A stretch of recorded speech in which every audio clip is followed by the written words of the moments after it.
The NFL draft is over, and we are back here on the Ohio State Football Report. I am Tom Downey. We're talking recruiting updates, a big transfer portal edition that we finally had the time to discuss, and of course, breaking down what happened as it relates to the Buckeyes for the NFL draft. Bosses said we need 10 shares or else on today's video. We've got some stuff in the works to expand the coverage during the season upcoming. Help us out. Share today's video, please, and thank you. Let's begin with the news that happened Wednesday that there's just no way we're going to be able to get to it with all the draft prep we had to do, so apologies for that. But now we can discuss it. Former North Carolina defensive end edge Beau Atkinson committed to Ohio State, and it is one of the biggest gets, I would argue, in the entire spring portal, with the Buckeyes adding an impact pass rusher at a big position of need. Atkinson, I haven't seen him yet in any way too early NFL mock drafts. I wouldn't be surprised if we start to see him in some of those. Leaving North Carolina, leaving Bill Belichick instead, coming to Ohio State and Columbus and Ryan Day. And I like the move a lot. I've spent time on it. We've spent time on it. Impactful, productive. I love everything about this addition. You're Ohio State. When one of the top players hits the portal, especially at a position of need, you should go all out and try to acquire him.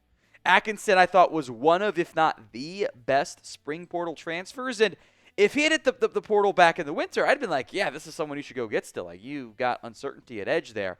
Instant impact piece. You know, when we get closer into the summer and you see people start doing like the top new addition, top new impact people, I think Atkinson should be on those lists. I think he is that caliber of player for Ohio State. There is a chance, not guaranteed, I think there's some really intriguing young talent that's going to get a chance to showcase what they can do. I think there is a real chance he ends up being their best defensive lineman this upcoming season. That is the level of expectation that I have for Beau Atkinson. So one-word reaction to Beau Atkinson committing to Ohio State. It is the pinned comment on today's show. So if the ad comes here on YouTube, great, ignore it. Take advantage of it. Head down there and let me know. One-word reaction to Beau Atkinson committing to the Buckeyes. Regular recruiting now, which doesn't feel as important as it used to do with the way the portal works. It's still important, though. Make no mistake about it. They made an in-home visit, Ohio State did, with 2026 cornerback target Elbert Hill, who is one of the better recruits. In fact, is the number one ranked recruit in the state of Ohio. He is the number 3 ranked corner, a 4-star in the class of 2026, number 40 overall.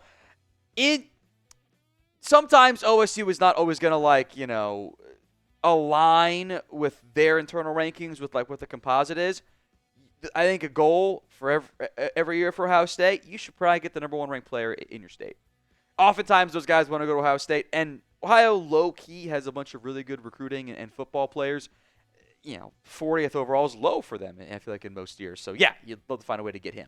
He is taking a very national approach here to some of his upcoming official visits. Ohio State, May 30th to June 1st.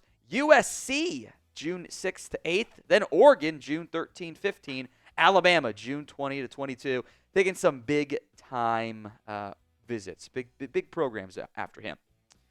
Let's go to Elite Name Alert, Tyson Bacon. I don't know. I feel like if your last name is Bacon and you're a defensive lineman, I think you're going to be a good player. That's my name theory.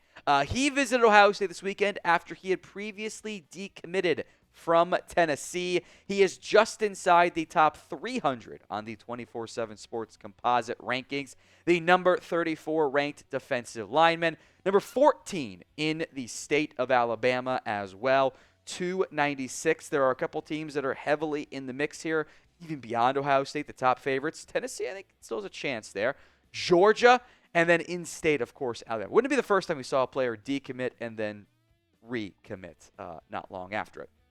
Coming up next, we will break down the Ohio State Buckeyes, who are now off to the NFL. OSU came one draft pick short of tying the all-time mark for most players drafted by a single school, from a single school in the same year. One injury may have prevented them from getting there, but we'll break that down. As a reminder, the Ohio State National Championship gear is available. those 14 players having a pretty big impact on the Buckeyes being able to win that natty. Get your gear today if you haven't already. Get it in time for this year's football season. Hats, hoodies, t-shirts, they got you covered. Link will be in the comment section and the description of today's show. It's chatsports.com/OSU champs. As often is the case, kind of outside of last year when they all came back to school, the Buckeyes have set another record, a school record, 14 total picks in the 2025 NFL Draft. That matches the school record, also matches the second most since 1944. They were one short of tying Georgia, which set the record back in 2022. We'll break them all down, where they went and where some undrafted free agents signed. But which OSU draftee are you the most excited about as they get their NFL careers going? Let me know in the comments section of today's show. I spent a lot of time doing our draft coverage here at Chat Sports, and I had a lot of high grades on these players. I think Emeka Egbuka is a great fit in Tampa. I don't think he's ever going to be a superstar number one wide receiver, but it's going to be a long time, like 10 years, I think, potential, like really good wide receiver too, which is like what he was at Ohio State, so it works out perfectly. Donovan Jackson, I think in part because of how well he played down the stretch this year, ends up going in round one. There is tackle flexibility. I think he ends up playing guard for Minnesota. Obvious need there. Tyreek Williams is very much a Lions pick. I do question if the pass rush juice is ever going to be there in the NFL. But as a run stopper who I think can push the pocket, it fits for Detroit. Reminds me some of DJ Reader, who the Lions already have. Josh Simmons, the fourth Ohio State first-round pick and the final one of round one altogether, goes to Kansas City. I love that fit. You know, coming off the torn patella, I think there were some question marks around that there. Chiefs can give him time. Love the fit destination.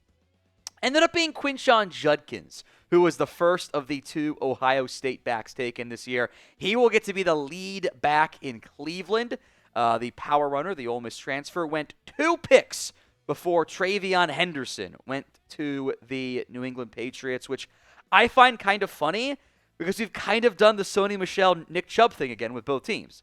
Both taking the same player, same running, same position, same school. I actually like Henderson more for the NFL because of the game-breaking ability. I think both guys will have long NFL careers, 4 backs at least. JT Tuimoloau goes to the Colts, which they took Tyquan Lewis a few years ago, and they just replaced him with JTT. I thought that was about the right range for him. Cody Simon. I don't know how many of us really predicted Cody Simon would go off the board, before someone like Jack Sawyer ended up being taken. But I think Simon fits what Arizona wants to do. I'll be honest, that was a little bit early. I think Lathan Ransom, right about where he should have gone as a potential impact safety for Carolina. Jack Sawyer slipped a little bit, gets to go to Pittsburgh, 1 pick after Lathan Ransom went. Steelers have some depth along the edge rushing room, but I think the blue-collarness for Jack Sawyer will fit in a very blue-collar-y city in Pittsburgh. Ty Hamilton goes to the LA Rams. I didn't know if he was going to sneak in the top 100. Does sneak in the top 150. Love the Jordan Hancock pick for the Bills. I think as like a backup nickel, backup safety, backup corner if you need him to. Getting him at 170 makes a ton of sense there. Maybe a little bit surprised he went off the board before. Denzel Burke went to Arizona in round 5, pick 174. But I think he offers Burke with Will Johnson, the team up north, also a pick by Arizona. Burke can be a little consistent. When it's good, it's good. When it's bad, it's bad. Will Howard did get drafted a bit later than I thought. Also goes to Pittsburgh, where, hey, right now, Aaron Rodgers hasn't signed yet, so he could be a contender to start because I don't think Mason Rudolph is very good. And I think he'll have a long backup career as well. We'll mention some of the undrafted free agents here in just a second, so stay tuned for that. But make sure you guys are subscribed, youtube.com/GoBucks. Don't miss out on any of our Ohio State football news. Recruiting, obviously going to take a big part of that. Fall camp, feels like it's a really far, a long way, but we'll get there in a little bit, I promise you. Undrafted free agents, if Seth McLaughlin hadn't torn his Achilles, I think he would have been drafted, and it's kind of heartbreaking that he did suffer that injury. Bengals are a good spot. He could potentially compete for a center spot next year, assuming Ted Karras moves on. Josh Fryer gets to go reunite with his offensive line coach, who's now, of course, with the Arizona Cardinals. So doesn't that one make sense? Isn't that one of the least surprising things ever that Arizona was able to find a offensive line coach? Would they hire, or they bring in a Buckeye after hiring Justin Fry's the O-line coach. That just makes sense. G. Scott got picked up by the Patriots as well. They added a couple tight ends, so maybe he can compete for a spot on the back end of that roster.